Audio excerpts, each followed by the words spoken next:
Hi, Nancy. Are you able to hear us? I can hear you perfectly well. Great, thank you. Thanks.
All right, everybody. Thank you for joining us today. Just for the record, Jen, it is now 1:02. So let's call the meeting to order. Just before we get into the formal agenda and ask for disclosures of interest, I just want to provide a couple updates since our last time that we met. Um, we have the Louis Correa Trailblazer event next Thursday, February 24th. If you look onto the LPS social media, our website, you can get details there in terms of how to register. I would encourage everybody to attend. It's really a fantastic event and one that's been happening for a number of years there. So I would again strongly encourage everybody to attend. Um, we're going to dedicate a little bit of time to this later at the end of the meeting, but it's the chief's very last board meeting here. So if you see him tearing up, you allergies, yeah. Tearing up as he runs yeah, tears of happiness, right? But yeah, I just want, well, just mentioning that at the top of the meeting there. And then, as always, we will have this meeting, this public portion of the meeting posted on our YouTube channel. So if members of the public want to review, they can just go onto the YouTube account and view from there. So that being said, moving into the formal agenda, I'll ask any of the members, do they have any disclosures of interest they want to make at this time? All right, seeing none. Do any members have any new business that they want to add to the agenda? Okay, seeing none. In your package, you'll see the minutes from our last board meeting, the January 2023 public meeting, the January 2023 governance committee meeting, and the December 2022 finance and administration meeting. Having had an opportunity to review, are there any questions, revisions, suggestions with regards to the minutes? Okay, seeing none, I need a motion, somebody to move the following motion, that the board approves as presented minutes of the following meetings: the January 2023 public meeting, the January 2023 governance committee public meeting, and the December 2022 finance and administration public meeting. Can I get a mover for that motion, please? Moved by Vice Chair Walker, seconded by, I'll second. yep, Member Branscombe. Anyone opposed? Seeing none, that motion is carried. Moving along in the agenda, I'm looking over to you, Deputy Chief McIntyre, for the LPS 2022 Public Needs Survey Report. Over to you. Thank you, Chair, through you.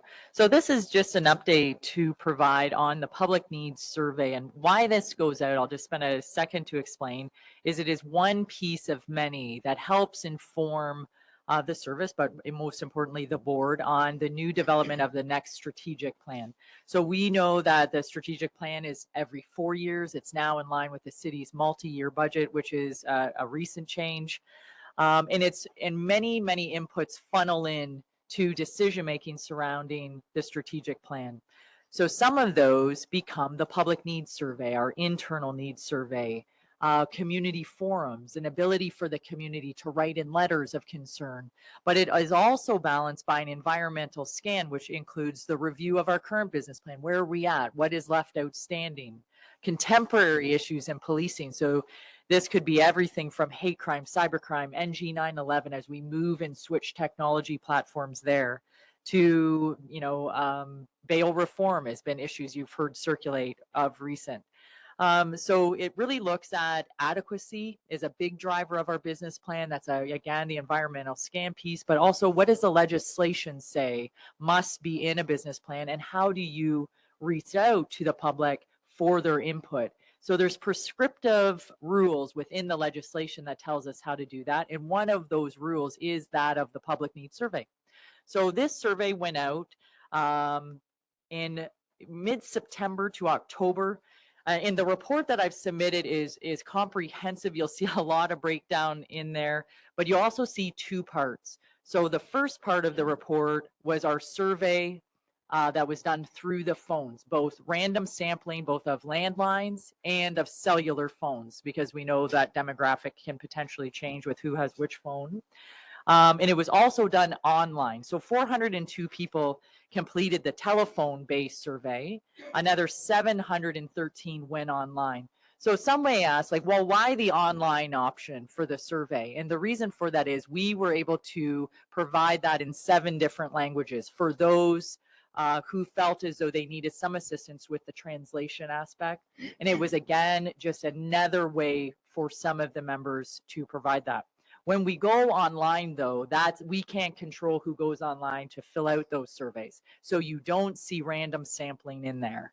So when we look at statistical relevance and, what truly is a benchmarking for our organization, we rely on the telephone survey. But then I just caution you to know that sample size is smaller, right? It's only 402. I've included the others just for your awareness and to tell you what people were saying online.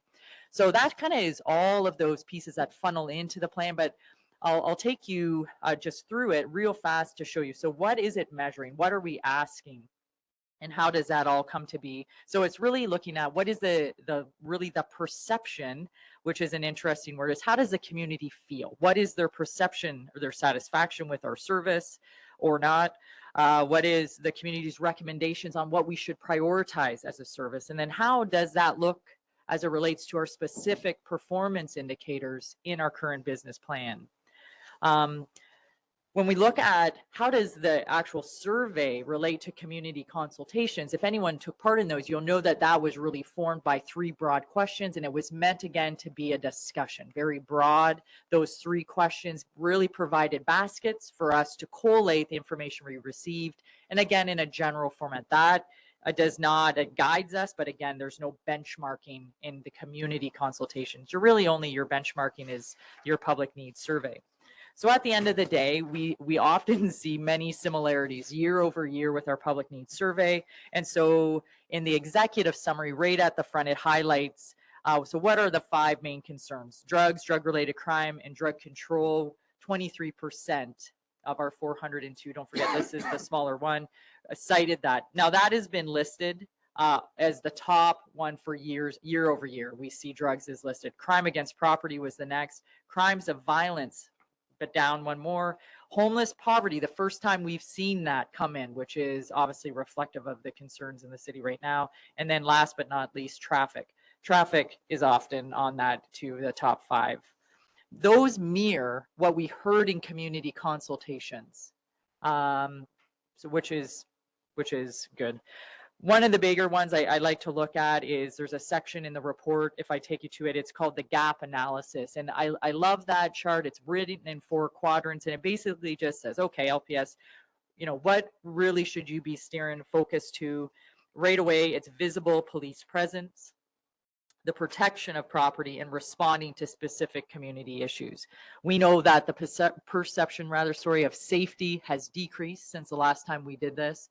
I don't think that would be a surprise. I think the concern in the community is that people do not feel safe. So I'm not surprised to see that. Our response times are there, the community's perception, or not perception, the reality on our ability to respond, you see that much lower. That again is not a surprise. And we have spoken at length about our need to be able to respond more effectively to the community and how we're completely lacking. So without belaboring that, I know you may have questions. I just wanted to kind of give you that high level, show you what are the inputs. The why behind this really is it becomes a piece that is considered a piece of many that helps the board drive the next strategic plan. So my request is that you receive the report, and I'm open to any questions. Thank you, Deputy Chief McIntyre. So do any members of the board have questions for, Vice Chair Walker, go ahead. Thank you, and thank you for your presentation. So I have some pretty serious concerns about what is included in this. And I guess at the end of the day, my recommendation is that the police would reconsider how they do these surveys.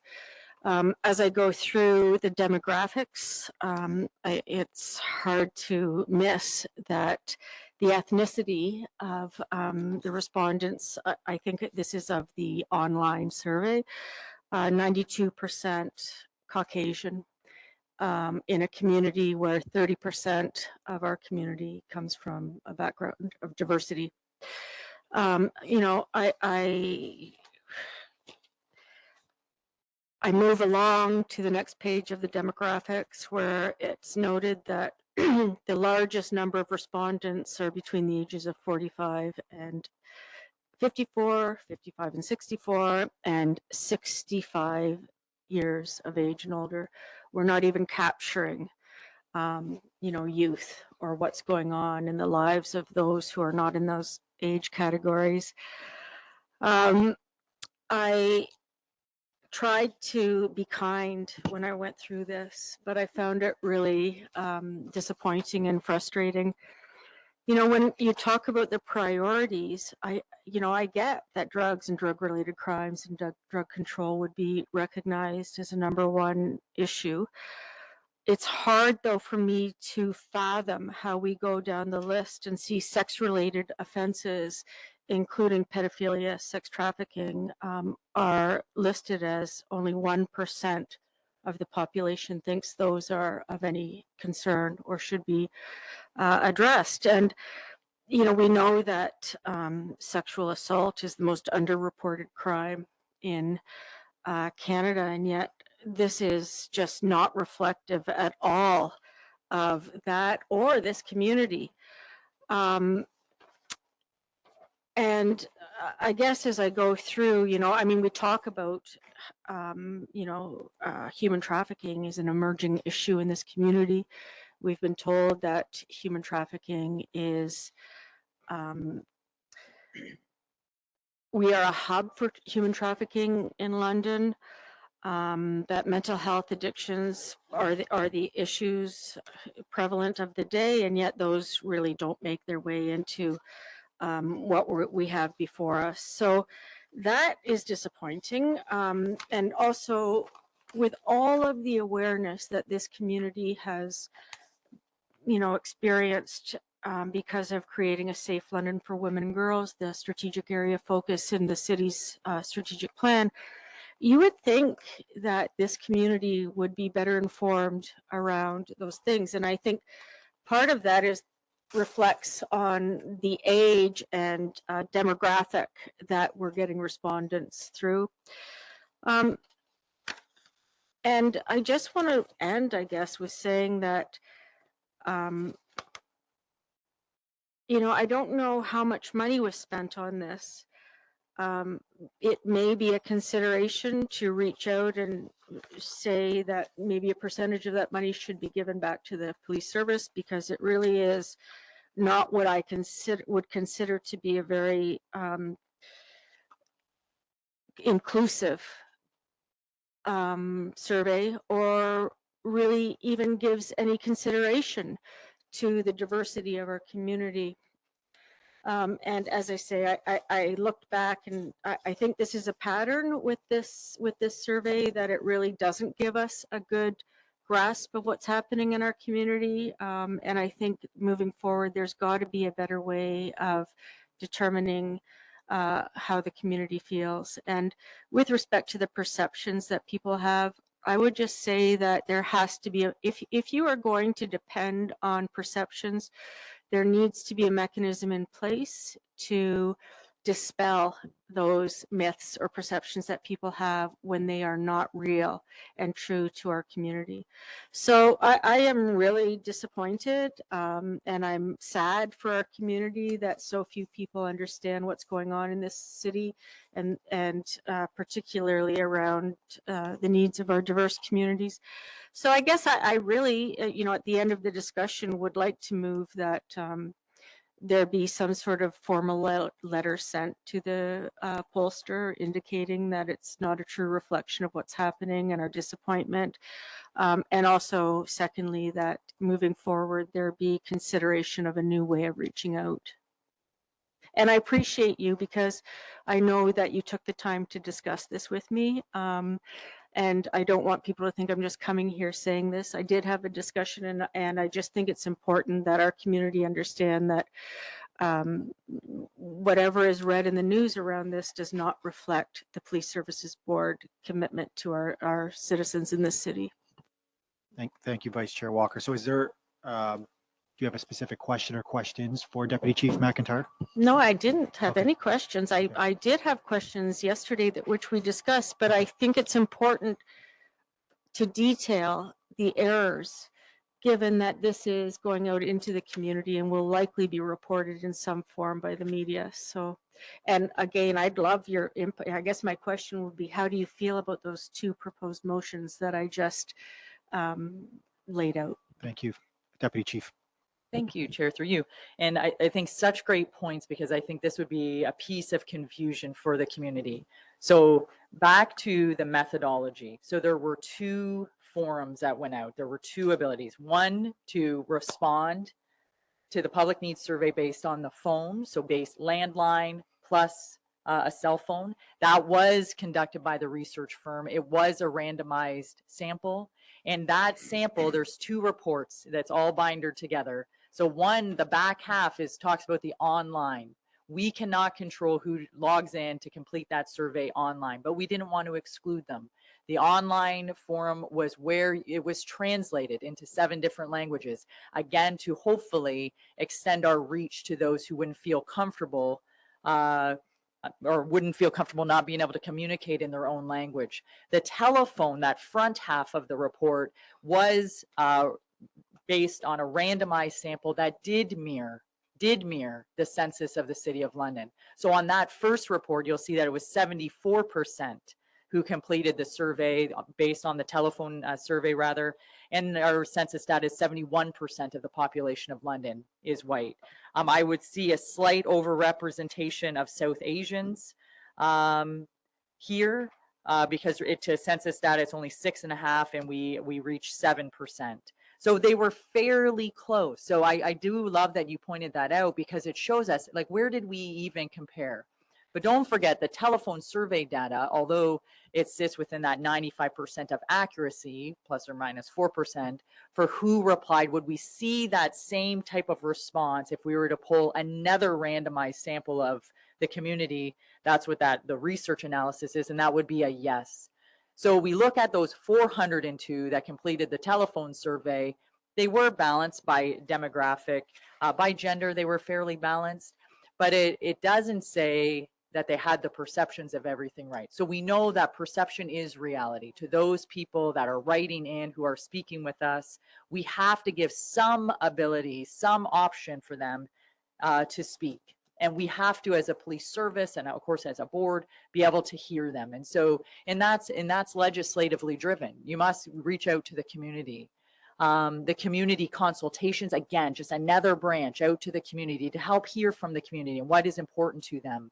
But we combine all of that with the environmental scan. So if you can picture like a ball in the center with a bunch of different lines coming into that ball, which would then be at the end of the day, the board's new plan to drive policing operations moving forward in that next 4 years, the public needs survey is just one arm into that.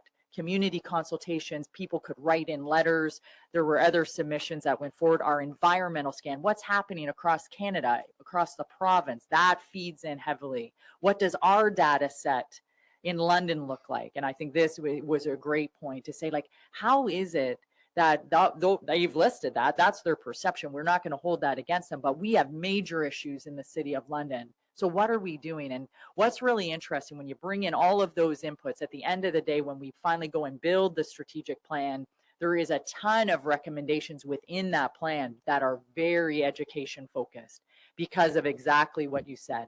It's oftentimes, perception becomes people's reality, but on the other side, is it accurate? And the plan, the actual strategy that becomes part of our business plan, or the strategic plan rather, as its name has changed, is a lot about teaching out. And so I do think, to answer part of your question is, how do we correct that perception? I do think it is through the actual plan once we finally get a final draft. So I think that's one vehicle. I think we have to continue to teach out on major issues as they pop up, as we present different public reports. So I think that's the other. Forum research, if I go back to them, based on our procurement policy, we did not have to go to tender for that, but we did. And just out of an abundance of caution, we did go out to reputable people. I would say to you, in looking at everything we looked at in the moment at the time, they were the best to move with. They were the people who were able to, make that survey again in all of those different languages. They were able to really work collaboratively with us to get it to a different spot. But in saying that, though, I hear your concerns. Follow up. So I appreciate everything you're saying, and I disagree with some of it. I think they're good pollsters, and I'm not suggesting Forum Research isn't a good pollster, but I have done had lots of involvement with polling and surveys. And generally, you would not just open something online for people to respond to randomly. You would have specific phone calls, and those phone calls properly will be seen to be representative of the entire community. So I think there was a fail on that part. I also think, like, if we look at one of the comments, which I think is just totally outrageous, in police qualities, that residents say London police quality of work is comparable to that of all of Canadian police. Like, really? How do you know that? And I have been involved on the police services board now, and I would not know if that were representative of all of Canadian police. I just feel, really, I would like you to reach out to them and say, at the very least, there has to be an acknowledgement that is not with them. You have to let them know, in my opinion, that this is not reflective of our community, and that the online responses do not work well for a system like this where we're trying to get actual data and feedback. And I appreciate what you're saying around going through things and educating people through the strategic plan.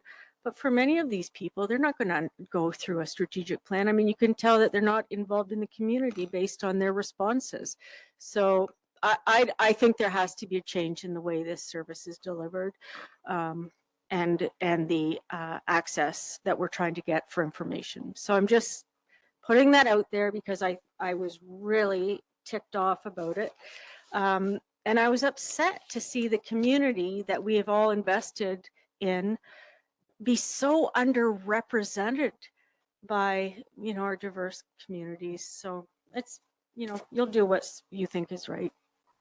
Thank you, Vice Chair Walker. Deputy Chief McIntyre. Yeah, thank you. And you just prompted me to think of something. So when we go back to what has statistical relevance, we have to rely not on the online one here, but by the telephone survey. That is the one, those 402, which is a true randomized sample that is reflective of the census data of the City of London. So that one is reflective of the demographic of the City of London, the 402 who completed the telephone. The online is just another vehicle that we don't rely on for benchmarking at all. It is just another online. But when we go to build the survey itself, we look at best practices. And this is kind of what came in as we tried to pick the person, the surveying group, but is best practice. So what are other jurisdictions, cities doing, the police services? And then what did CACP through a document endorse the questions that we use? And I guess to teach on that was meant to provide some kind of consistency across police agencies, but I just share that as information, not that I disagree with you. I just share it as additional info. Just one final thing I'd like to say is that if you're not relying upon that information from the online, it shouldn't be included in the survey, because it's irrelevant. You're not relying on it, and it's going out into our community. It was circulated to the media. There's just no need to have it even included. So again, I would just ask you to consider that. Thank you, Vice Chair Walker. Mayor Morgan. Yes, I want to jump in on this discussion because I had the same concerns about the two surveys, and I would concur. The phone-based survey is much more accurate, and it's not just the statistics that Vice Chair Walker mentioned. When you look at who completed the online survey, 44% of them had household incomes of over 100K, whereas the phone-based survey, only 9% had over 100K. 71% were under 60K. Is much more reflective of the community. Of the online survey, 84% of people have lived in Canada since birth, 64% of the phone survey. So on disabilities, only 13% online had a disability or identified that they did, whereas 21% of the phone survey. You're reaching a much different demographic, and I think a much more accurate perception when you do the traditional phone-based statistically significant survey. So I think it was a nice idea to reach out and provide the option for as many as possible. But I would echo the concern about and I appreciate that in the report it displays the two things separately, but there are these are very different groups, very, very different groups that completed both the phone survey and then the online, basically choose to participate yourself survey. And it makes me, as someone who, has gone through university and I, if I ever tried to, I'm not saying you did, I know you're just presenting what you did, but that is not something that I would use to reliably make any sort of decisions on based on how skewed it could possibly be given who participated. And I appreciate that more information is always good to use to inform decisions. I would heavily weight, our assessment of the feedback based on the phone-based survey, and I wouldn't read into the online survey all that much because, again, they're very, very different groups. and I think the online one could be seen as very skewed. So, and I know that's exactly what you said. So this is not a criticism of you and the presentation of the report whatsoever. I think someone just casually looking at this, if they don't flip to the right page, if they don't see that difference, might get a very different perception on where things are based on what section of the survey they actually looked at. So I echo the concerns. I don't think we need to write a letter to the company, because I think that they're, the portion that they conducted seemed fine to me. It was reflective and seems more accurate of the population, even from a demographic standpoint. And you can only get so close, right? With a random sampling of survey of hundreds of individuals, you're going to be statistically significant, but you're going to have a margin of error anyways. So I mean, those are my comments. I generally agree with what's been said, and I would say for me, the phone-based survey is the one where I would draw the most value from. Thank you, Mayor Morgan. I'm going to wait to keep my comments to the end. Councillor Stevenson, go ahead. Thank you, and I appreciate the comments around that the Vice Chair made around the possible lack of awareness of the internet risk to our children and to the extent that London does play in the sex trafficking. So I think that is a great point to note, that how aware are our residents. Those comments aside, I liked seeing on the executive summary that generally support and how the police usually acts was at 77%, and that people think that the police treat people with respect was at 76%. I was really happy to see that. There's also a point in this executive summary where it says half of residents think that the police provide the same quality of service to all citizens. And that is something that I hear, the people in East London think they're treated differently than people in West London. I was just curious in this summary, do we have any information on why they think the quality of service is different to some citizens than other? Is it regional? Is it a diversity or equity issue? I was just curious. Thank you, Councillor Stevenson. Deputy Chief. The survey, although has drop-down menus, this is kind of part of the survey when they're asked over the telephone. So back to everyone's point, let's just talk about the telephone one. That's where this executive summary is written from. They're just asked the question. They don't get into follow-up questions. Okay, so tell me about that. Like, why do you feel that, not everyone is treated the same? Unfortunately, it doesn't mine that specific data well enough to be able to articulate. They don't see the drop down. Like, one would ask, well, isn't that kind of a biased approach? Like, you're giving them all of the drop down options on the phone. They're not read out to them. They would see those drop down options on the online, which again, we know is faulted, but on the phone, they don't. So there's really no ability to drill down to that. It's again, perception, if they think, not so much the why, but it's such a good point. Thank you. I know what I hear at the door and speaking to residents, but I'm curious from the police perspective, do you have an idea, like generally what is behind that thought that the quality of service is different? Like, do you have a sense of what that would be?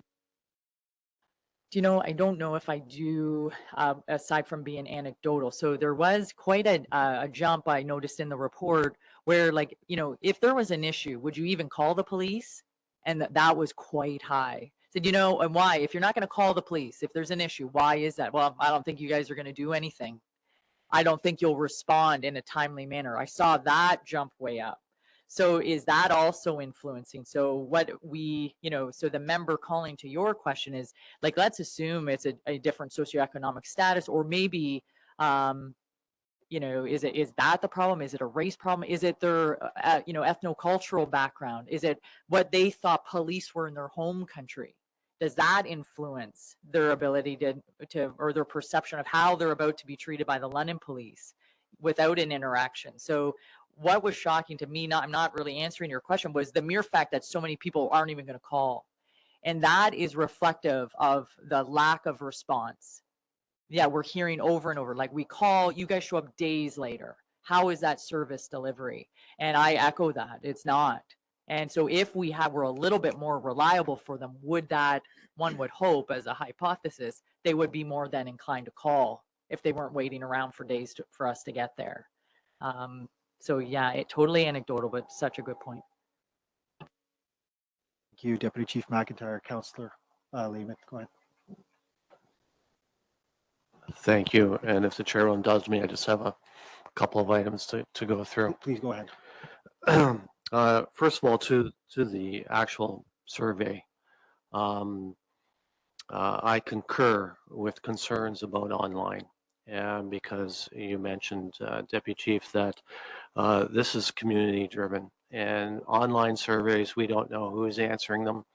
There could be special interest groups or organized effort to skew results in certain ways. So I think I don't put any truck into online surveys, to be honest with you. I understand the need to make it easier for people to respond.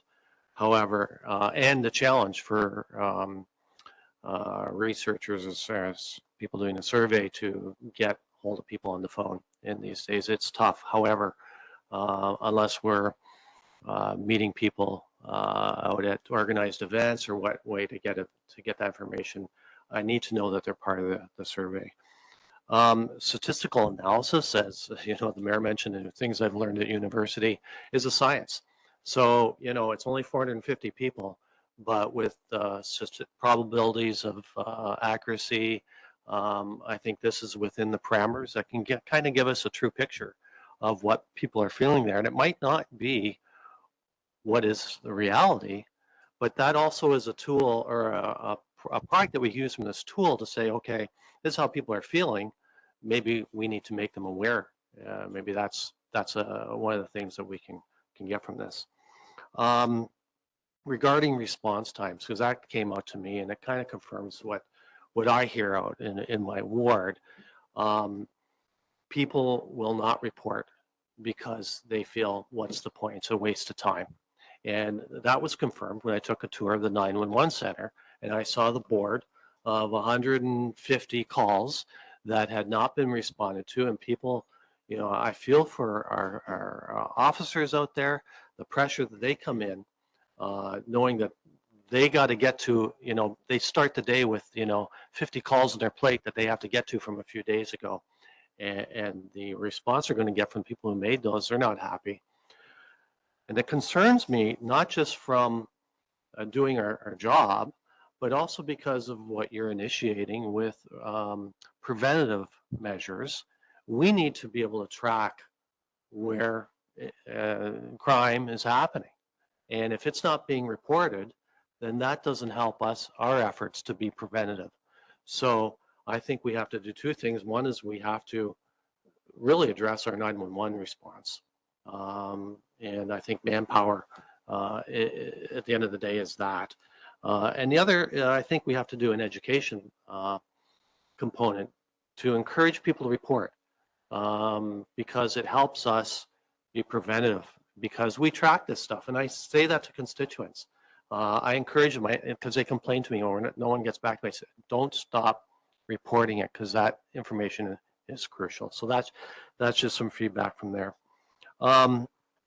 As far as details on here, one thing I noticed, just as far as areas like places of work, residence, neighborhoods, shopping centers, but we don't have downtown. We should have downtown. I think if shopping centers are there, I consider downtown as a shopping center, you know, retail and entertainment, etc. But I think it's enough of a importance to London that deserves its separate thing. My last question would be, and I think you kind of answered this, were there any surprises, or was it all confirmation of your gut feel and what you see? Yes, thank you. And great comment on the downtown. You know, it wasn't a surprise, you know, year over year. So we do them normally every 3 years. Now it's every 4 years. We start to see the high level things start to be repeated. The executive summary lays out the one difference there, homelessness comes in. But was I surprised to see that people are less likely to call, that response times are poor, that the feelings of safety had gone down? No, because that is what we've been hearing. And, you know, and then hence our push, you know, to drive prevention, to, right, that we have to do that. We have to focus on harm. We have limited number of resources, so we can't be everything to everyone, but we can focus on prolific offenders. We can use predictive analytics and data, which is exactly what we need people to do, to your point, is to call things in, regardless if our time to get there is horrendous, but we need those data points to really help predictive analytics and knowing we want to catch crime on the way up. We don't want to be dealing with it on the backside. And then we have to now, as we try to right size our bucket, you heard me talk about the water overflowing, kind of the bucket. We got to shut off that tap. We've got to get a bigger bucket. We have to do both of those simultaneously. We have to improve our visibility. You know, our downtown foot patrol office, when that opens, will help us drive, you know, that perception that there's more of us down there, and it's okay to come down, and it's okay, you're safe, we've got you. You know, but our citizens of London don't feel that. But yet inadequacy, that's our number one job, right? So how are we shaking out there? And so I wasn't, and it's a long answer to say, I 100% agree with what you said, and we have to do better as a police service, and our community is, in this report, even though it's a small sample, although randomized, and all of the issues in the online one, I apologize for even submitting that, now listening to the comments. But we have to hear them. And if that's their perception, well, then we've got to act, and then use our business plan and all of the, you know, the various components of the plan to start teaching out aggressively. I will say that internally there's a lot of misinformation, but so much so in the public misinformation, and that's our job, is to teach that out. So yeah, great points. Thank you. Thank you, Councillor Stevenson.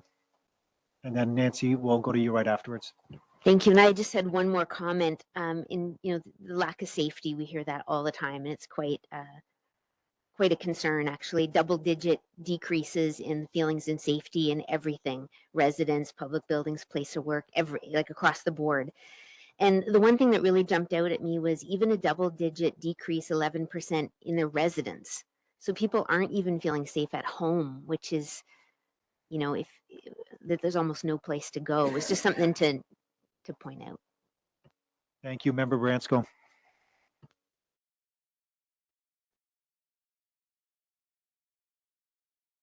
Nancy, we can't hear you. I'm not sure if you're on mute. Oh, I'm on mute. I'm sorry. Okay, thank you. I said I had the same concerns as Vice Chair Walker, and similar concerns. But I also, to the Deputy Chief, where are the community consultations in the report? Maybe I missed it, but it wasn't clear that we added a section for all those community consultations we had. And you did say that they mirrored the report. I attended 3 of those, and I heard, I mean, similar things, but certainly people lumped mental health, addiction, and homelessness into one category downtown. And I don't see that. It's not, as Steve mentioned, it's not, we don't have a downtown section, and we've got mental health down here, and then we've got drug crimes and so on. But I mean, it's certainly not representative of what I've heard at the community consultations. Maybe from the phone surveys it is, but I think it's a bit distorted here. And I guess my overall concern is that we're building a 4-year business plan to allocate resources. And I'm not sure I completely concur with the areas of concern, and I guess I haven't been involved in this business plan before, and how we're going to do that. This is input, but then we have to build our business plan based on, I mean, all of us have had strong comments and people talking to us about these issues. And it's not random, of course. People come up to us who are very concerned about it, but there are people that won't go downtown anymore, you know. And there are people that, like I said, I completely agree with Vice Chair Walker that maybe statistically from the census it's our demographics in London, but we know that the communities, our minority communities, are underrepresented in so many ways, and you know, I guess I think that we should make a better effort to actually get input from those communities. I remember all along I was very concerned, even when I was a counselor, the people that come out to meetings and the people that have time to be activists is great, but there's a whole lot of people that have 2 jobs, 3 kids, you know, and they don't have time to come to a council meeting, or they don't have time to fill out a survey. How do we get their opinions and their concerns? Because they aren't going to follow that path. And I was always very concerned that we drill down a little bit further than just the ways we're doing it. And I guess it was concerned, and still am concerned that we actually didn't do that to any great extent. So there's a few questions in there. I guess the main one is, how is the community consultation dovetail with this? And if it's not, like Megan said about the online surveys, if we're not going to use them, then why bother wasting everyone's time doing them? No, thank you, Chair, through you. So a great point to know. So this survey, the telephone survey, is one of many, many, many reaches out to the community looking for their input. It's just one small vehicle. 3 community consultations were run. We had individual stakeholder engagements. We had letters come in. We had an ability to do an online survey to, again, funnel in input. We look at not only those reaches of the community, but different this year. We spoke to both of the boards, anti-racism directorate or anti-racism panel. We spoke to the mental health advisory panel of the boards as a collective to reach out to say, what are you hearing from your individual sectors? What's important to them? So we did expand the reach. We speak, of course, to school boards, to the business districts, to many, many multiple stakeholders in the City of London. And that's been no different from other years, with just a couple small tweaks. The reason why the online piece, I included it, was because we just wanted to provide a vehicle to have a different set of languages, as again, just a different way to hopefully reach our diverse community, although we can't control at all who fills that out. But again, it was just another branch, kind of a reach out to the community. So this survey, the data that I've produced, only is reflective of the telephone survey and the back half, the online. It is one of many, many touch points to the community, which will then help us inform, in conjunction with the environmental scan, how we drive ahead and build the next 4-year strategic plan. Thank you. Sorry, do you have a follow-up? Yeah, one quick follow-up. I guess part of the problem then is it's disjointed, because it is disjointed. We don't have all the information here, just the poll. So maybe that needs to be made a bit clearer. But when do we get the information from the other things that we did? Is that how do you show us what you received from the public consultations and all the other? Do you have a summary of all that work too? Or when do we get that information? Yeah, that's a great question. So this data set was the first to be compiled, but we will see results from our internal needs survey. We'll see results from the community consultations when that data set gets organized kind of in a system that we can discuss together. So more to come on that. That's a good point. Okay, thank you.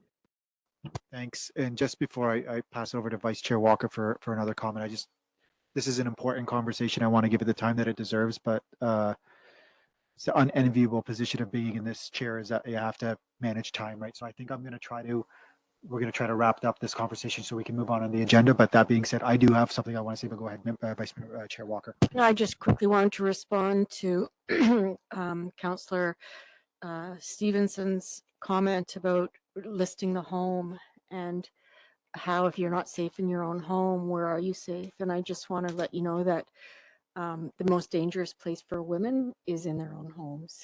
And this is the reality of life for many, many women in our communities. Thank you, Vice Chair Walker. So I guess I don't want to belabor this point anymore. I think that my colleagues have clearly articulated their concerns with the methodology here, but I think there's 2 points I want to make before we move on. If we can compartmentalize this discussion. So let's just take our concerns with the methodology aside for a second, put it over here, and actually look at 2 things. Number one, something that's very informative of me when I'm looking at policing priorities and how members of the public responded, I see some things that I would clearly define as police priorities, right? So when we're talking about drug and drug-related crimes, that's police, right? If we're talking about crimes against property, that's police. We're talking about crimes of violence, that's police. But what I find somewhat informative and somewhat instructive is how the public has listed homelessness and poverty as a police problem, right? How the public has looked at mental illness. They've listed mental illness as a police issue. And so my first question to you is, I know that it's a multifaceted, like when we're talking about homelessness, when we're talking about poverty, when we're talking about mental health, we all recognize, or most people recognize, most logical people will recognize that it's a multifaceted issue, right? We're dealing with levels of government, we're dealing with policing, we're dealing with not-for-profit, we're dealing with healthcare. What do you take away from the fact that when we see this homelessness and poverty as listed as a policing issue, when we see mental illness listed as a policing issue, methodology aside, I'm not throwing out the baby with the bathwater here, right? Although I have serious concerns about some of that stuff. What's it say to you as deputy chief or as part of the senior executive here when you see things listed like that as quote unquote policing issues? Thank you, Chair, through you. So what it says to me is that, or it basically highlights that, you know, the police are the call. They're the 24/7 people who can respond should someone have a concern. And I don't think when the members of the public are fearful, they think fear, they think the police. Who's going to come and help? And it's often the police. Often it's the police who are able to respond. When we see increase in mental health, we often see increase in volatility. And then that's risk. And so it really displaces the other social agencies from being able to effectively respond without the police being there. So for me, when I saw that actually hit on this in the summary as one of the top 5, it's just a reflection of the crisis that the downtown is in and that the city at large is in. It's a shift of our police resources to that. You know, if all of that was handled by proper agencies, if we could handle a magic wand, the mental health and homelessness and addiction issues in the city, would it then, you know, this gets into the defund police argument, not to derail this, but does it mean then we don't need the police? I think the police are needed to do the preventative, proactive work. They need to be engaging I with the didn't know there was a community. service available to us. So to our listeners who are online, if you can, everybody just mute your microphone, please. Just we're getting some feedback and some voices there. So please mute your microphone if you're listening in. Sorry, so that, you know, does that displace the police from that? Well, yeah, maybe, but the police need to be doing proactive work in the community. And what you're seeing right now and what comes out in this survey is that the reactive model of the police is not working. We're not getting there. They actually don't have the trust in us to respond should they make a call. We're not working proactively at all. We're dealing with in a reactive model. But why that hits it is, I think it's concerning. It's been the citizens of London are hoping that we would maybe be an assistance in that problem. I think we play a role, but the underlying root causes are not ours to solve. So it didn't surprise me that it was tabled here. And there's enormous, often volatility in that, but it tells us we need to be doing more. Thank you, Deputy Chief McIntyre. And the very last point on this, just it's a segue from what some of my colleagues were saying in terms of the methodology. And I don't want to go down that path, but I want to get a better understanding of how the feedback you're receiving will be actioned, if it will be actioned, how it will be actioned, right? So when I look at some of the data in the report, so to Vice Chair Walker's point,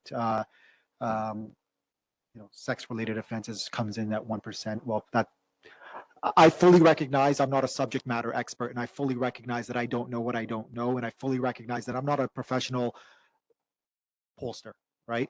But there are certain things that kind of jump out at me, even with my untrained eye. Hate crime, 2%, right? When you're polling 90% of people that are of the majority community that are making home over 150%, $150,000 a year, I suggest that that's probably skewed. But again, we've talked about that. My question is this: so you've received feedback from the board, and by the way, I just want to clarify for the sake of my colleagues' benefit and for everybody's benefit. Forum Research did the polling, right? It's not so, you know, if there's questions with the methodology, it's really questions that are directed to the polling company, not you. Just happen to be the the conduit or the messenger today, right? So, but my issue is, okay, we've provided you with a series of constructive feedback. I imagine, well, actually, I'm not going to imagine anything. How do you take that, and what do you do with that information? Do you go back to forum? Do you, like, what's the next step look like in that regard? Thank you, Chair, through you. So as it relates to the data, we will leverage only for benchmarking, for statistical purposes, only the telephone survey. is again that one piece of one conduit in to help us determine what we need to do moving forward. And don't forget, it is also our data set here. What are our crime rates? What are our call for services? Where is the workload being shifted? Like that largely drives what we need to do. The community consultations are held. And again, we hear those people. It allows them a voice. It allows them to be heard. Somewhat like these surveys even, just giving the community a chance to be in front of us and to really voice their concerns. So we take that also in. But now the environmental scan, the direction, the major issues that are driving out of OACP and CACP, our data set, our senior management team's input, our internal needs survey input, all of those pieces combine to really help inform how we move forward. Yeah. Deputy Chief McIntyre. Okay, so board, we've received the Deputy Chief's report for informational purposes. We've had a vigorous discussion about it, questions and debate. So I need a motion just to receive the report for informational purposes. Moved by Councillor Stevenson, seconded by Councillor Lehman. Anyone opposed? Seeing none, that is carried. Thank you very much, Deputy Chief McIntyre. Moving on to what I believe will be less contentious matters.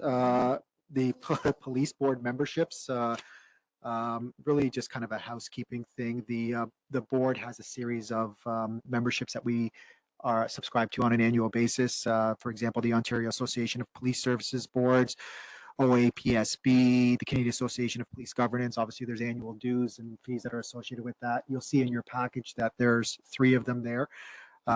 Just looking, I don't know if there's any debate or discussion. They're kind of standard, but if there's any debate or discussion from any of the members, this is the opportunity to raise it. All right, seeing none, could I kindly have a mover for a motion that the board, what's that? Yeah, I see that. Yeah, it's all right. That's right. I caught it. That the board pays the 2023 membership fees to the Ontario Association of Police Services Board in the amount of $7,162.46. OAPSB Zone 6 in the amount of $75, and the Canadian Association of Police Governance in the amount of $5,202. I get a mover for that, Councillor Stevenson, seconded by Member Branscombe. Any opposed? Seeing none, that is carried. All right, moving on to the agenda for those following at home. Item number 7, annual use of force statistical report for 2022. Back to you, Deputy Chief McIntyre. Thank you, Chair, through you. So this report provides an overview in the details surrounding use of force during the calendar year. It also provides a 5-year comparison of our use of force statistics, including any identifiable trends. And it's obviously submitted to the board as per policy. So in 2022, the report is last year's. It's only the 3rd time we've had this new addition into the officer's perception of race. And so in the charting, you'll see a gap as we try to look at a 5-year trend, because we've only done this for 3 years. And again, it's the perception of perceived race when the officer is interacting with someone. When we look at use of force reports, I think it's helpful to understand, when do we have to submit those legislatively? When are we bound to submit a use of force report? So we know that's when you draw your handgun in the presence of a member of public, when you just draw the gun, when you point a firearm at a person, when you discharge your firearm, when you use any other weapon on another person, including a conducted energy weapon, which some would know that as a taser. So what's another weapon? So an expandable baton, if that is used on a member of the public. OC spray, if that is used, that would require the officer to put in a use of force report. In relation to the CEW or the taser, that is any mode. So we have to see if that weapon is used in cartridge or probe mode, or in the drive stun mode. That requires a use of force report. If I pull my CEW and only point it, so there's a little red light that can target an individual, that's called the display mode. That does not require a use of force report to be submitted. It's important to know that distinguish between that.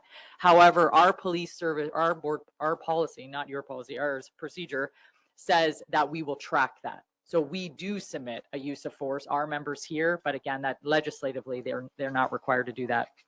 So when you look at the calls for service, 9,502 from last year, how many arrests were we involved in? Were the police? How many of those calls for service resulted in an arrest or a mental health apprehension? You see the number there, 8,545. Out of those occurrences, how many times did we have to submit a use of force report? 246 times, down from almost 300 the year prior. So when I look at trends, I look at that, I'm like, okay, that's a positive thing. We've decreased the amount of force we're needing to use. You know, if I were to tell you why do I think that is, I think we've done great work in training, great work in de-escalation, great work expanding how we communicate. Officer imposed jeopardy is a term that many will be familiar with. Disengaging, not creating a problem, but disengaging when we need to disengage and calling more officers to assist.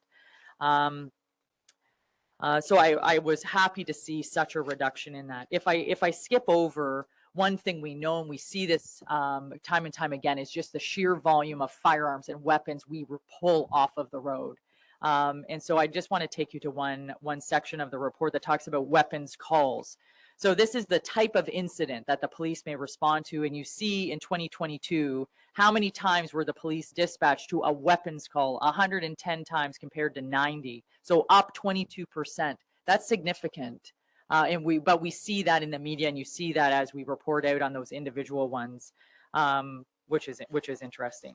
When we talk about weapons carried by the subject, I just highlight to you that that's the perception, that's officer's perception. So if an officer is dispatched to a man with a gun, and we get there and we realize, oh, it's not a gun, it's an umbrella. That happens to us actually more than you think.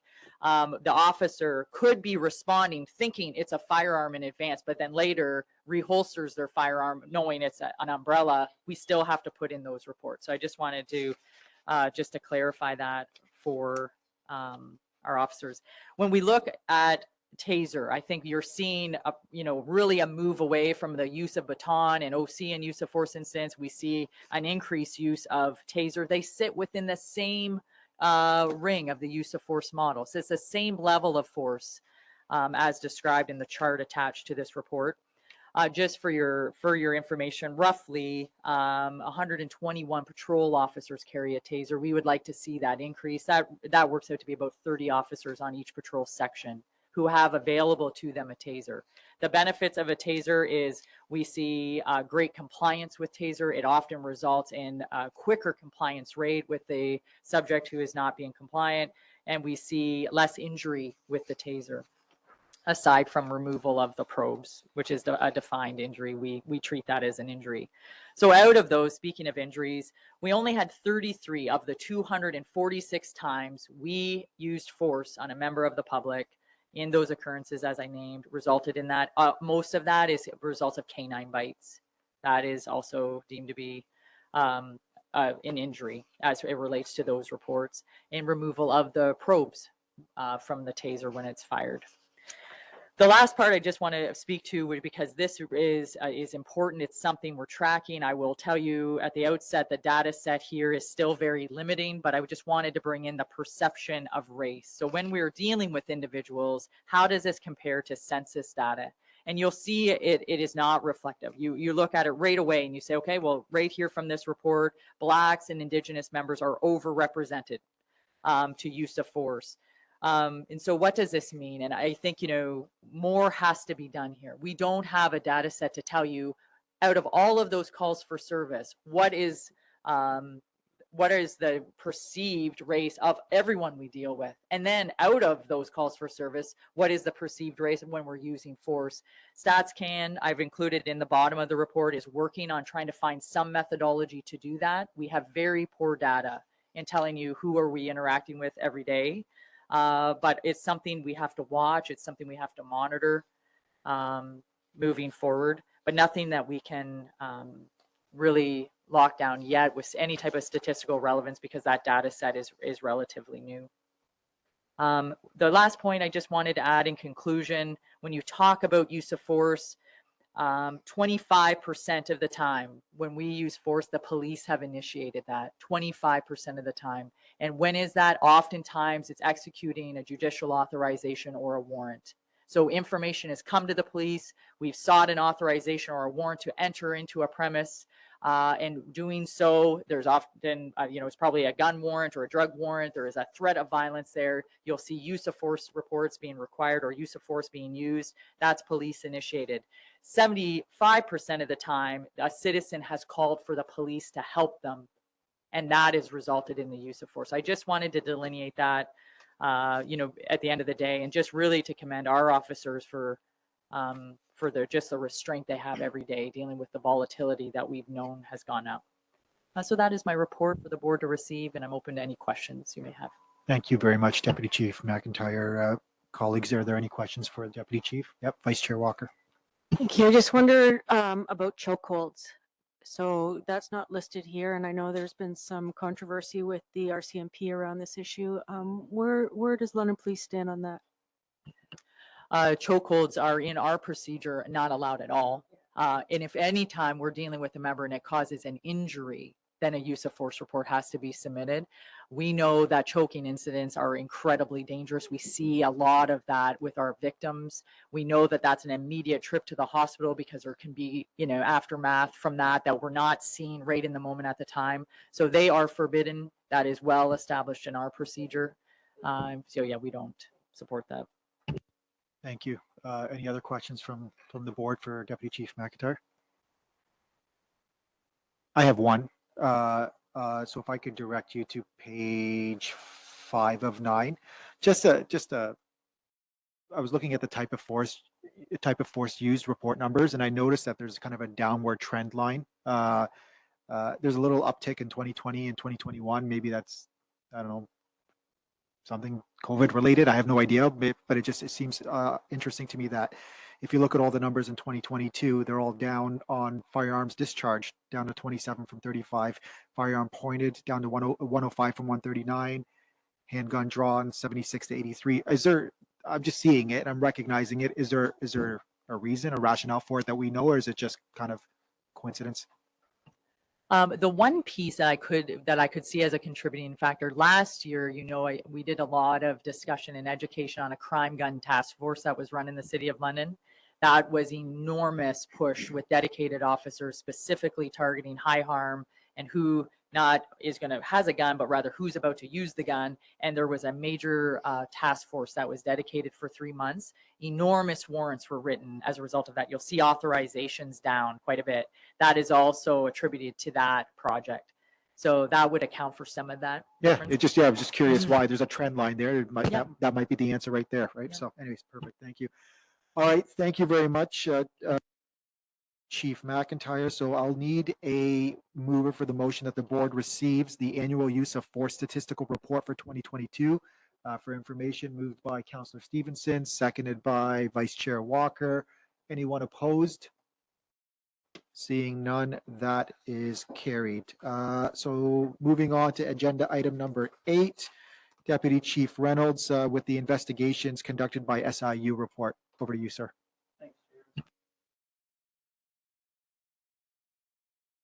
Mic on, please. Thank you.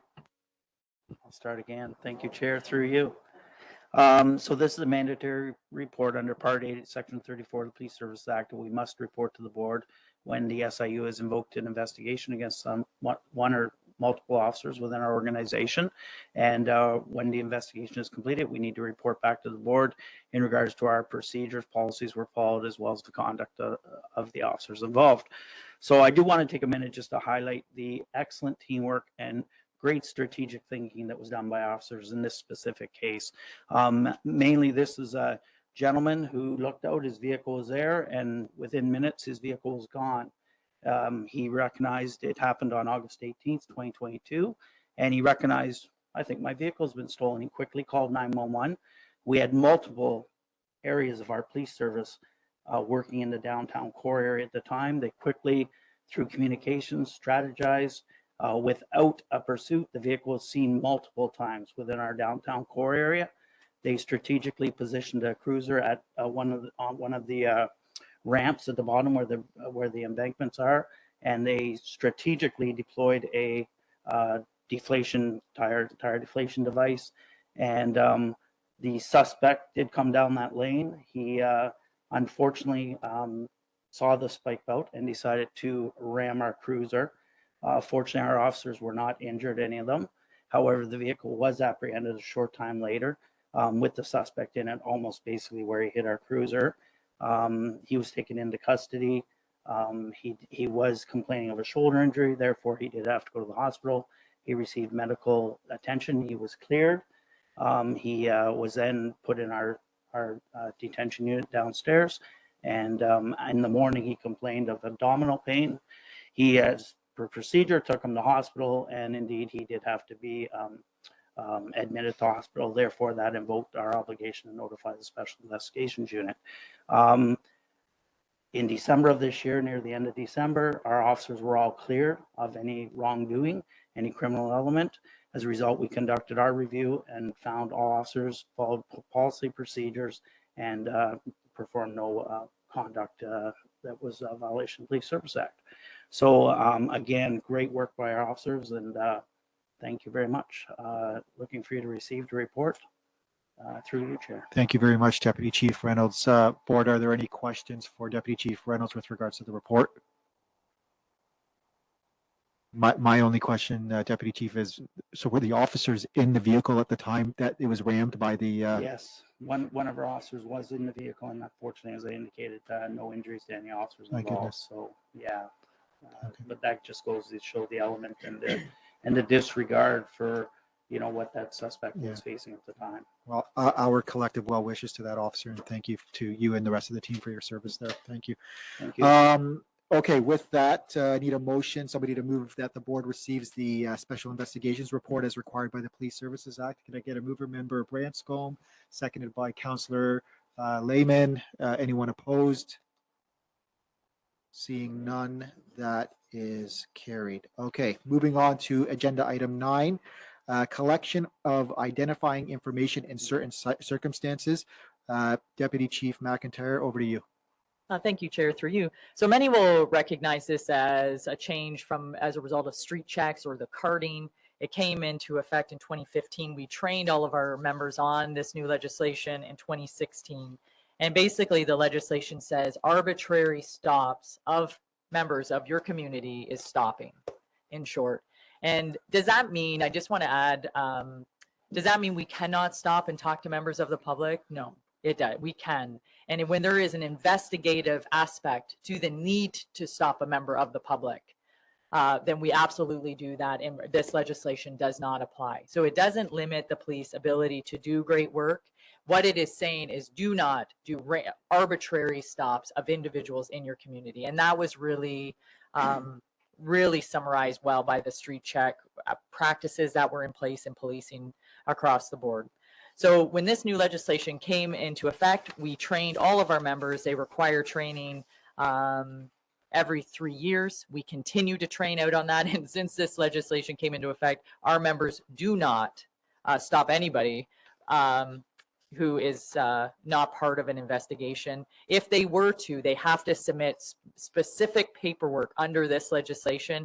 And it's that paperwork we track. And so there has been no detentions or stops of anyone under this legislation, nor complaints received as a result of an interaction. So when you speak about collecting, identifying information for people, those are your random stops. We do not do that and have not in the last few years. So that's a change from the legislation. Any questions? I'm more than happy. Thank you very much, Deputy Chief McIntyre. Any questions for the Deputy Chief with regards to the report she just provided? Nancy, did I see your hand up? I'm not sure if I did or not. No? All right. Seeing no questions, thank you so much. I'll need a motion. Somebody to move the motion that the board receives the collection of identifying information in certain circumstances mandatory board report for informational purposes. Moved by Councillor Stevenson, seconded by somebody. Bueller? No? All right. Councillor Lehman. Anyone opposed? Seeing none, that is carried. I think we're playing Deputy Chief tag. Over to you, Deputy Chief Reynolds. All right. So our next agenda item is the 2022 Sexual Assault Investigation Annual Report. Over to you. Thank you, Chair, and through you. So this report is mandatory to report back to the board in regards to adequacy standards as well as board policy. I will just quickly highlight that, if you look at the final page of the actual statistics that are before you, 570 was the grand total of the allegations that were received. That includes ones that were historical. That's why you see a different number for 2022 in regards to what was actually reported in 2022. So I just highlight that for yourselves. In regards to the reviews, there were 269 cases that were eligible to be reviewed, and 209 of those cases were reviewed by the Victim Advocacy Case Review Committee. As far as my recommendation would be that the board receives this report for information. Thank Any you. other questions? Yep. Thank you, Deputy Chief Reynolds. Any questions for the Deputy Chief with regards to the report? Vice Chair Walker. Thank you. And I agree that team you have in place is doing really phenomenal work in examining sexual assaults. One thing I just wanted to say, not a question, was that we know that only 6%, up to 6% of sexual assaults are reported. And just to add some maybe context, and I'm not a mathematician by any means, but when we talk about the 472 sexual assaults, if every sexual assault was reported, it would be roughly 7,866. And I think that context is really important because I think that's a really huge number, which is not reflected because it doesn't mean they're not being sexually assaulted. It just means they're not being reported. Thank you for that comment. Any further comments or questions with regards to this? All right, seeing none, I'll need a mover for the following motion that the board receives the Sexual Assault Investigation Annual Mandatory Board Report for informational purposes.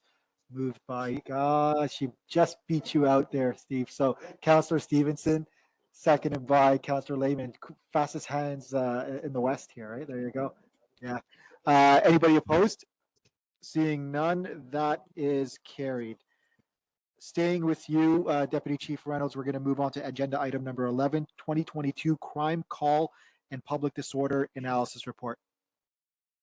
Thank you, Chair, and through you. So this is a 2022 Crime Call and Public Disorder Analysis Report.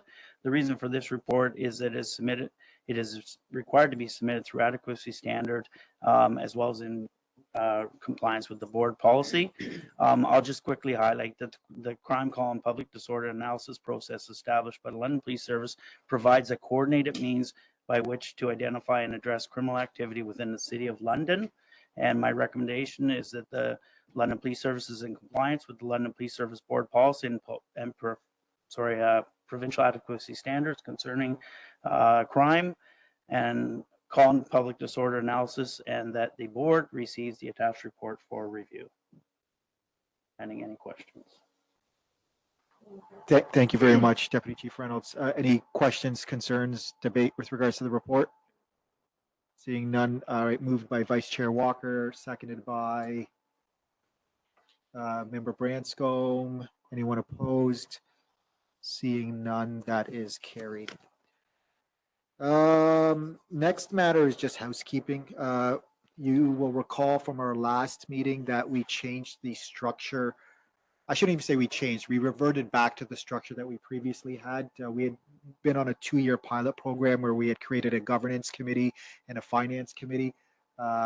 We received some empirical evidence and some data from our administrative team here that shows that the efficiencies that we were hoping that would have resulted didn't actually in fact result. And so there was a motion that was passed at the last meeting to revert back to our original model. And so we just need to do a little bit of housekeeping here so that we can deal with that policy. So I'm just looking, I can't imagine there's any debate or discussion on this, but if there is, now's the chance. So seeing none as my eyes are closed, could I get a motion that the board approves the changes made January 19, 2023 to board policy 100, proceedings of meetings, and revises the policy accordingly? Yeah, like, I can be willfully blind if I need to. Yeah, Councillor Lehman, seconded by Member Branscombe. Yeah, any objection? Seeing none, that is carried. Thank you. All right. Sorry, Nancy, I don't know if that's background from you, or if you wanted to say something. I wasn't No, sure. no, I was No? just gonna move it. I was just Okay. gonna move it. Thanks. Thanks. All right, moving on to committee reports, or subcommittee reports, that is.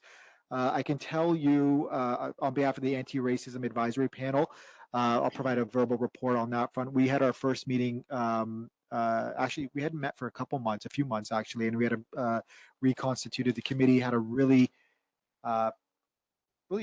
excellent conversation at the committee with regards to a whole host of issues.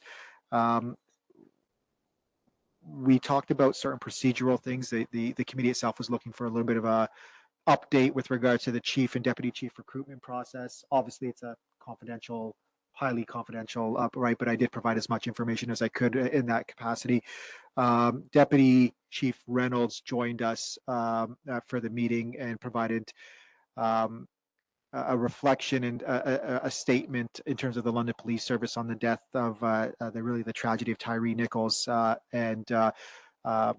had shared with the Anti-Racism Advisory Panel that actually Chief Williams had provided a public statement at the time, shortly thereafter, with regards to the London Police Service's position on that, how they abhorred what happened and made a public statement. In addition to that, sharing that statement with ARAP, Deputy Chief Reynolds also provided a statement there, and it was very appreciated and well received by the committee. And on behalf of the committee, thank you again for coming out with a strong and forceful position on that. So very, very much appreciated on that.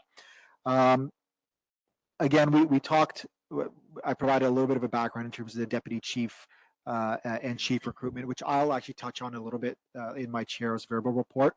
We also, the last order of business, past chair Susan Toth's letter of resignation was shared with the committee, and it was discussed specifically, past chair Toth's call in her letter of resignation, calling for members of city council to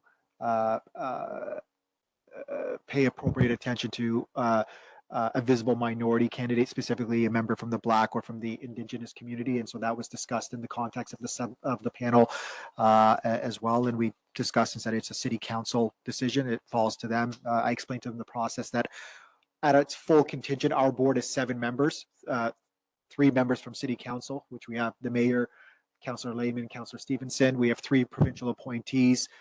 So myself, Vice Chair Walker, and Member Branscombe, and then there's a 7th member who's appointed as a citizen appointee by the City of London.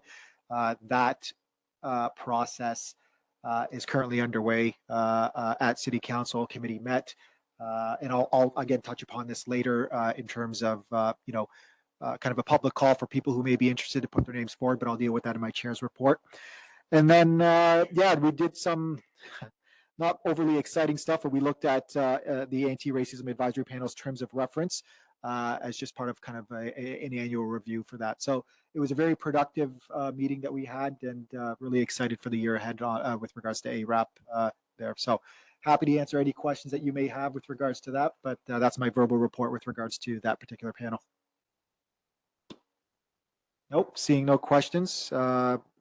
That's great. I don't think, do we need a motion to accept that? I don't think we do. So going over to our other subcommittee, we have the Mental Health and Addictions Advisory Panel. I'll look over to Vice Chair Walker. Thank you. So we also had a really great meeting. We had the opportunity to regroup because it was the first meeting we've had in a little bit of time. We welcomed Councillor Stevenson to the committee or to the panel. And part of what we're doing, because we're coming up to the 2-year anniversary of the panel being established, is reviewing the terms of reference and membership. So our next meeting is on March 6th, and we will finalize one of our position statements, and that will be made available to the public. And that's all I've got. Thank you very much, Vice Chair Walker. Any questions with regards to the report there? Nope. Excellent. Okay, so I kind of, the next agenda item, number 15 on the agenda is the chair verbal update. There's a few things that I want to touch upon here. One of them, and again, I think everybody fully appreciates that I can only provide a limited update in terms of the chief and deputy chief recruitment process. What I can say is that it's currently underway. Number one, we're in the process of conducting first round interviews for chief and for the deputy chief position. The I guess successful candidates will then advance to a second round that are scheduled a few weeks from now. And then ultimately it'll fall to the board to make a decision in terms of who they wish to proceed with the chief and deputy chief candidates. And that decision will be made at some point in March, and then when appropriate to do so will be communicated out to the public there. But yeah, that process is fully underway. We're in the midst of it, and hopefully we'll be able to provide a more substantive update as we move along in the process there. So insofar as other issues, like we would reference before, the fact that well, a couple things. When we were discussing a few things earlier today, specifically we were talking about some initiatives that the board wishes to communicate with. I suspect if you check we might be sending a letter out in the near future with regards to a couple initiatives speaking on behalf of the board. So just kind of a heads up there. And then lastly, you know what, I'm going to end on that point. Are there any questions from anybody with regards to or any more information that you think we should share about the chair chief and deputy chief recruitment process? I think I've shared what I can there, but if there's anything that any members of the board wants to share beyond that is appropriate to do so, this would be the opportunity. So, okay, good. I'm seeing head shakes there. So that is it. So can I get a motion to receive my report, my monthly verbal report related to business of the board? I'll move it. Moved by Member Branscombe, seconded by Councillor Stevenson. Anyone opposed? Seeing none, that is carried. Number 16 in the agenda, Administrator Verbal Update. Looking to you, Ms. Foster. Thank you, Chair, through you. So you did introduce the topic of the board vacancy. So our citizen appointee is vacant since 31st of January when Chair Toth stepped away from her role. So anyway, I do have an update as of yesterday from City Hall. So spoken with the clerk's office. So the position is going to be posted again. You know, quite a lot in the media.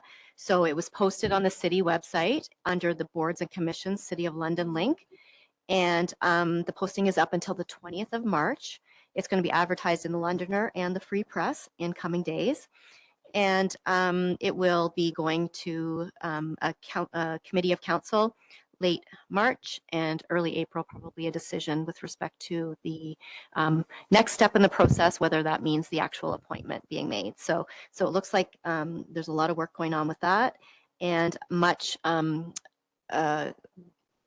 reaching out to our diverse communities to make sure that the message is getting out to all and that everybody has an opportunity to apply for that position. So I've also continued, as I usually do, as Mel and I usually do, to upload lots of information to Move It. So keep checking your Move It folder. Some recent PowerPoints, Ron's PowerPoint to us last month, and a list of all the different committees, working groups, and panels of the board because the membership changed. So if you want to remember who's on which panel and committee, it's in there.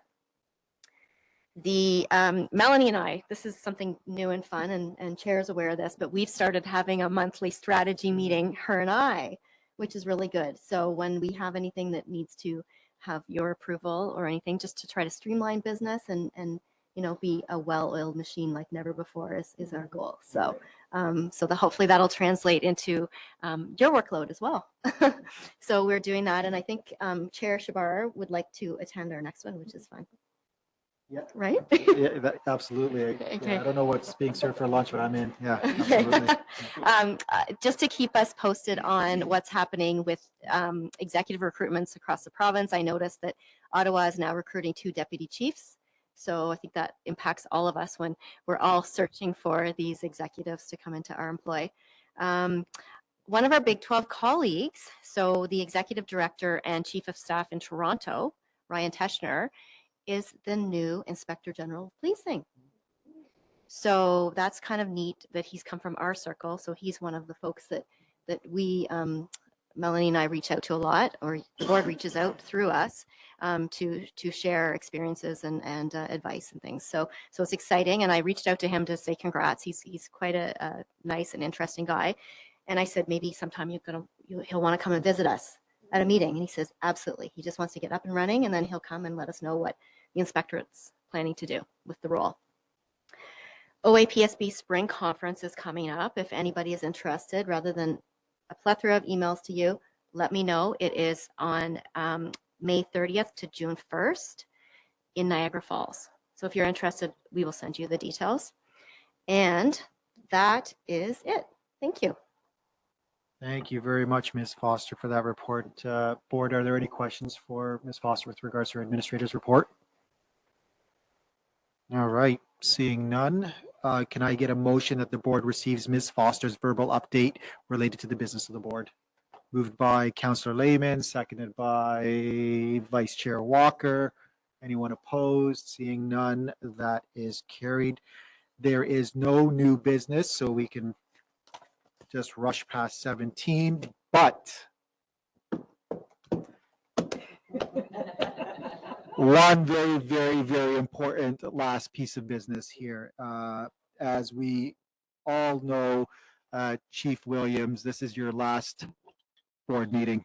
And I know we joke sometimes about how much, people, when you define fun, going to police board meetings isn't the way we typically, not a healthy person would have defined it as fun, right? But it is your last board meeting, and I would lament the fact that if I didn't take an opportunity to share some words and personal perspectives about you, and I would very much appreciate if we could open that up to the rest of the board as well. But if I could get the ball rolling here, I've had the opportunity to work with Chief now for about a year and 2 months, year and 3 months, and there hasn't been a single time, Chief, not once, where I haven't been impressed by your professionalism, by your class, by your candor, by your honesty, and really your demeanor. I know that we interact with the police service in a governance function, and I understand we provide civilian oversight,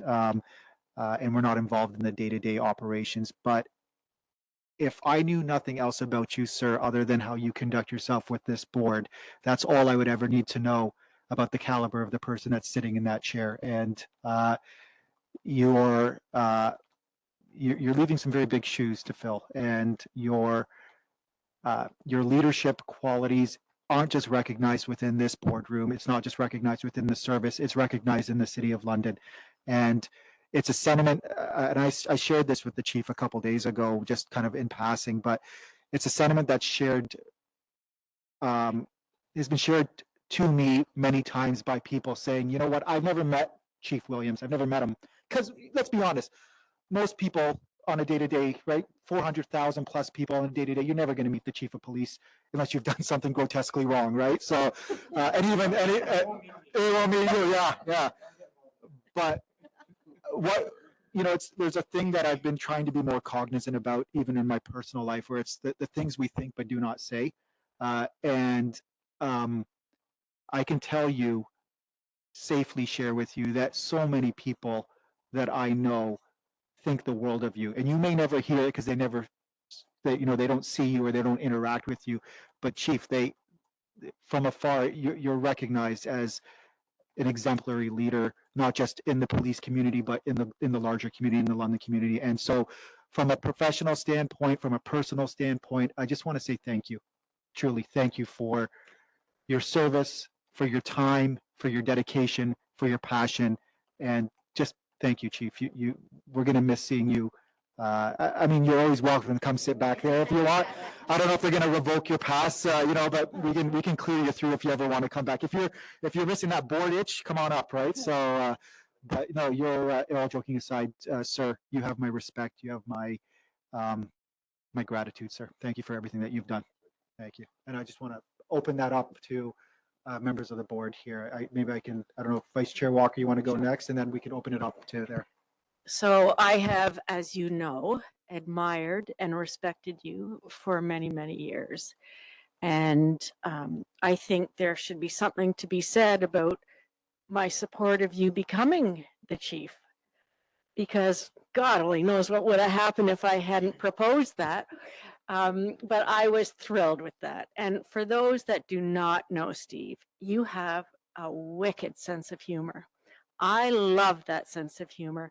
And quite honestly, there's sometimes I think you're mocking me, but but you know what? I still go along with the joke. And then you probably go in your office after and say, she just didn't get what that was about. But you have made such a difference in the lives of so many people in this community. And you have been open and accessible. And I was saying that I was counting the pictures of chiefs out in the hallway. And I said, you know, I've worked with 7 police chiefs.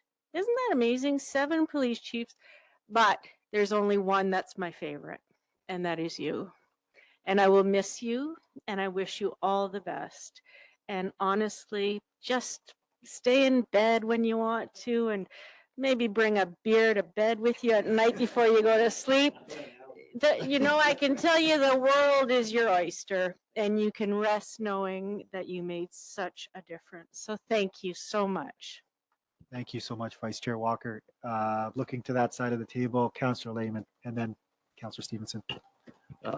Thank you. And I have not known 7 police chiefs. I've known 1, and you're it. I just want to kind of comment from a political point of view, from council point of view. I met you 5 years ago, my rookie year as a councillor, and where I was learning the relationship between city council and police, and how we are separate, and we pay the bills, but we do not get involved in police operations. But I just want to say thank you for opening your door, because quite frankly, it's a bit intimidating when you walk in here the first time and you're going to meet the chief. And you were more than welcoming and put me at ease right away. And I've appreciated over the years your candid discussions with me and my concerns for my constituents. And I know you had those conversations with other councillors as well, which is for our job, it's critically important because of the limitations we have regarding police. It allowed me to be knowledgeable, allowed me to relay the concerns of my community, which you took very seriously, and give the feedback to my constituents as well. So for that, I say thank you. And you know, I'll miss our discussions and the coffee. It was really good coffee. Councillor Stevenson. Yeah, thank you. I just wanted to thank you for your many years service and for your leadership through some very challenging years. You know, we had a lot to deal with as a community.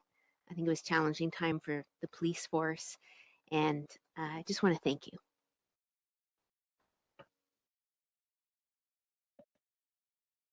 Member Branscombe, go ahead. Thanks. I'm one of the newer board members, and so we haven't had a whole lot of chance to work together, but I've admired you from afar as well. I think for me, I will concur with what's been said by others, but I also think that you have your demeanor and your forward thinking, I think, has set a tone for what we would like our police service to continue to be and to grow into. You know, inclusivity, all those things that police forces these days are needing to do. It's been all these things we want to add have just been integrated really seamlessly, and it's just part of the culture now. And I think that for me, as I look 5 years down the road, 10 years down the road, that's where we want to go. And you've really led the charge, but not in a, you know, in a nice, easy way. It's just everything's just been integrated, and I think that bodes well for our police service in the future. And I really do thank you for that, because it's not always easy to do that, and you've got a real skill when it comes to that area. So I've been very pleased to work with you and wish you all the best in your retirement. Thank you very much, Mayor Morgan. So I'll add my words of thanks to and on behalf of Londoners, thank you for your service to our community. I think lots of people can choose lots of different things, but there are those of us who choose to dedicate their time to public service, and some who make full careers of it. And your years of service to our community, and particularly the London Police Service, is both appreciated and valued. So I think my colleagues have mentioned, that you've made an impact, that you've made a difference. I know those in the force certainly recognize that and appreciate your leadership. And I just wanted to say on behalf of council and on behalf of the citizens of London, you're very much appreciated, and thanks, and thanked for your public service over the years, and wish you all the best in your retirement, whatever that is. So thanks, Chief. I should say. Email from Murray saying, I thought I was your favorite. So, yeah. No, not really. No, I'm just teasing. Let the minutes reflect that was a joke. Yeah. Now that the board is all waited, if I could pass it over to the deputy chiefs there. Deputy Chief McIntyre. Thank you so much. Oh, geez. Yeah. So a sincere thank you. So I have learned an enormous amount from you. I can't even look at you because you're going to make me start to cry. More than you know. And I think when I jumped up to this chair, you had enormous faith in me. I still can't look at you. I'm just going to face this one. Had enormous faith in me, and I can't tell you what that meant. The biggest piece of gratitude is that you gave me a voice. I didn't know, try not to cry here. I didn't know that when I got to this level, if I would be heard. And I think with rank and services, and definitely as a woman in this rank, I always worried about that. And you made that so welcoming. I had the privilege of working with you in major crime, and I will not forget the first damn time you called me at some weird hour in the morning. I think it was when the city blew up, and I thought, whoa, this is kind of like, this is an eerie similarity to when I got called in all the time for major crimes. But anyways, that was just such a seamless relationship. Again, your door was always open for me. My questions, be it intelligent or not. So always a sincere thank you for always making me feel welcome. I truly appreciated the growth and the development. We used to call it Tough Talk Tuesday, where we would truly hash it out on things that we could do better, both as humans and of course for the service. And that meant a lot to me, just your honesty. So you will be missed, but I'll still be phoning you. So keep your phone handy. But thanks so much. Thank you. Deputy Chief Reynolds. Oh, look at. If we see a budget line item, we'll know where that came from, right? Yeah. I concur. Chief, you and I have worked together for 31 years, right? So we crossed paths many times throughout this organization, mainly in major crime, but also in other areas, the administrative sides of the house and that. And obviously the chief, even though I am senior, he taught me a lot throughout my career. He sat on a lot of my promotional panels, fortunately for me. So never mind that you made a mistake, Chief. It's okay. Simply said, I know the chief within this organization, outside this organization, and we've had a lot of great times together, and they're greatly appreciated by me, and you're going to be missed, Chief. So thank you. Thanks. Chief, thank you. Now you have to turn your mic on and yeah. This rare form of hay fever that just comes on in February. Sometimes I tear up, but it's just the allergies. I do have some notes. Because I don't want to miss anything, and I don't want to miss anybody who I do want to mention. But first, it's been an absolute honor and a privilege to serve as chief. When I was hired in 1992, which really seems like yesterday, I never envisioned this at all. It wasn't even on my radar. I was so fortunate over many years to work with great people who taught me so much and mentored me and gave me opportunities and opened doors for me. And throughout my career, I was able to move about and work in so many different areas, whether it's patrol, foot patrol, as a detective, on the business side or wherever. I always thought I had the best job. Like wherever I was, I thought this is great. I love the organization. I love the work. It's been the experience of a lifetime, made possible because of the people who mentored me and who gave me those opportunities. I was blessed to have the support of family and friends, both inside of work and outside of work. And the years just flew by. In 2015, I tricked the board into appointing me as deputy, and in 2019 as chief. And I don't know where the time went. So thank you to the board and previous boards for your trust in me, and your support and your advocacy at times when I needed it.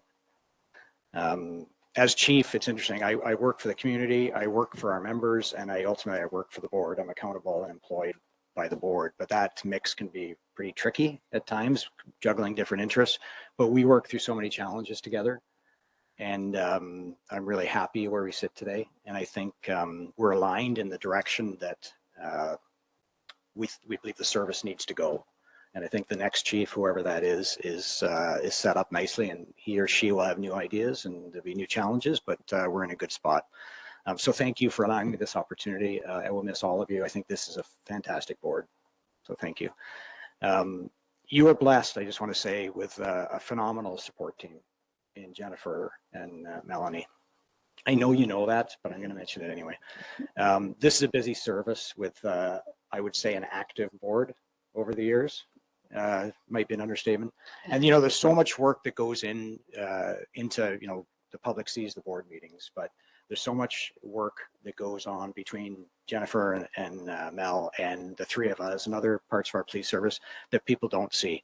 And the community and the service are so well served because of the work they do in supporting the board. They do great work. Jen was on your team when I became deputy in 2015. And let me say, you will never find a more passionate, dedicated professional than Jennifer Foster.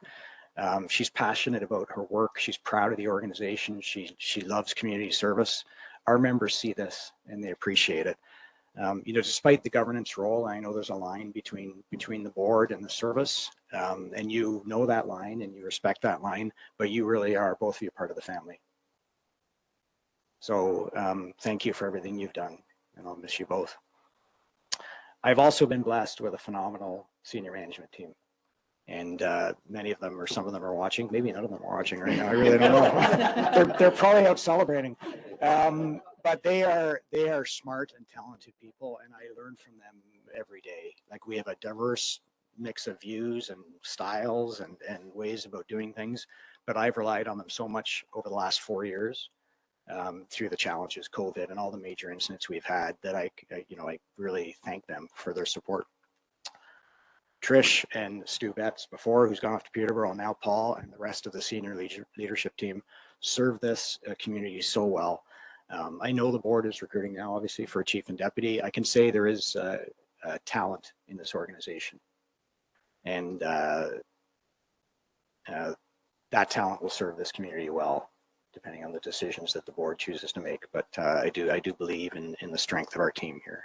So Trish, you have been so supportive. And when I supportive, I don't mean always agreeing with me, because nothing, I won't say pisses me off, but nothing bugs me more is when people just agree with me. I do like contrary views, because it makes better decisions. It results in better decision making. You've always been candid with me. I love our candid chats, our Tough Talk Tuesdays, and your guidance and advice and your lens on things. It served me well and made me a better chief. So thank you. I want to acknowledge Patty Malone, who's not here right now. She couldn't be here, but she's counsel to the chief, so she's my in-house lawyer. I can't say enough about Patty. She has given me solid, straight up, candid guidance, advice, advocacy, just allowed me to bounce ideas off her. She's got such a intuitiveness and a way about her that really worked for me. We work great together. I trust her implicitly. And I really needed her over the last 4 years at certain times. And so thanks, Patty, if you're out there. you know, chiefing in a large organization is really complex and there's many minefields, but she helped me navigate them. So thanks, Patty. I couldn't mention everybody, so thank you to the entire senior management team. I also want to include our corporate communication staff. Kathy LeBlanc and Sandasha is actually here right now. You know, we strive to be so transparent with the community. That's important for the police service to be transparent. We're always a focus of media attention, good or bad, and the 24-hour news cycle doesn't exist anymore. It's basically immediate. So we have to be reactive and nimble and, you know, spring into action at a moment's notice sometimes. And Sandasha and Kathy and the others are so responsive. They're so professional. They're so dedicated. It just amazes me. Whenever we needed to respond to a story or I needed to put out a statement, you know, from the chief, you know, I turned to Kathy for her expertise and her insight and her experience, and Sandasha as well. And you're such a great representative of the police. You're the face of the LPS, better than my face. And you set standards across the province. I know you teach media relations at the provincial level. So thank you for everything you've done and thank you for your support. Somebody who's very special to me, who's not here right now, is Sam Santos. So she's my executive assistant. Allergies. It comes and goes. If you come into my office, you know Sam. She's a... Oh, geez. Oh, no. Okay. I'm being punked. Yeah, I know. They're teaming up on you. She might be watching. She might be watching.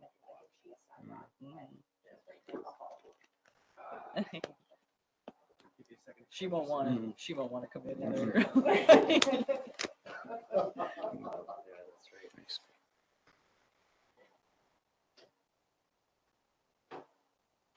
Not my idea. Allergies.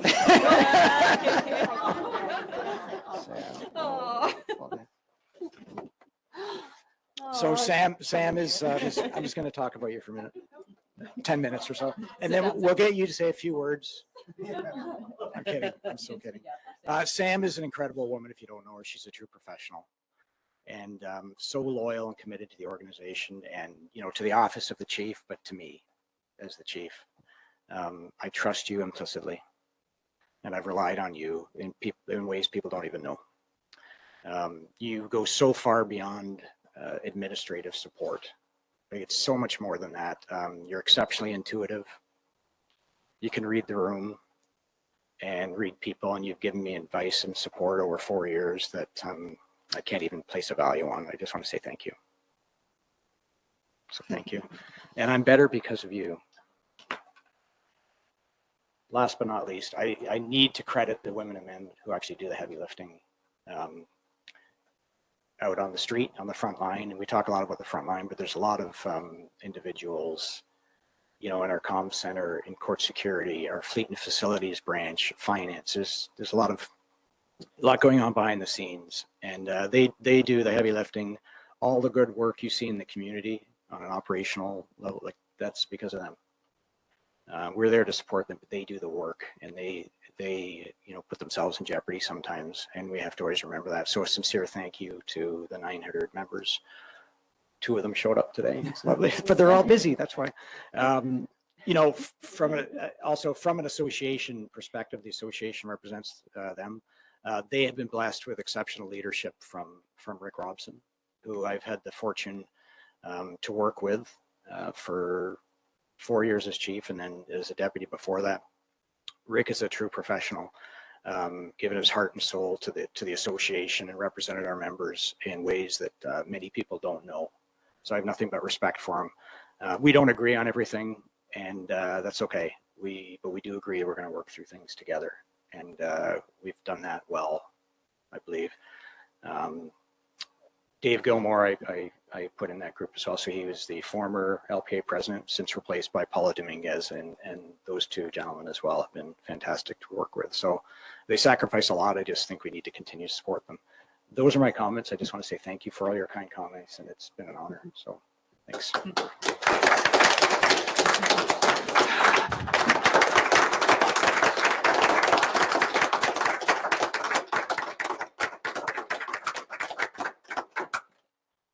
Chief, we're not gonna let you go until we take a picture, maybe after we adjourn here, take a picture with you there. We got to do a picture, right? So, yeah, so, okay, that allergies are spreading, man. So, Sam, you almost got me, to be honest with you, right? So, and with that, let us, I know Robert's rules won't allow the chief to actually move the adjournment here, but symbolically, you're gonna, you're in my mind, you're adjourning this final meeting here. So, that being said, can I get a motion to adjourn moved by Councillor Stevenson, seconded by Councillor Lehman, and with that, thank you, thank you.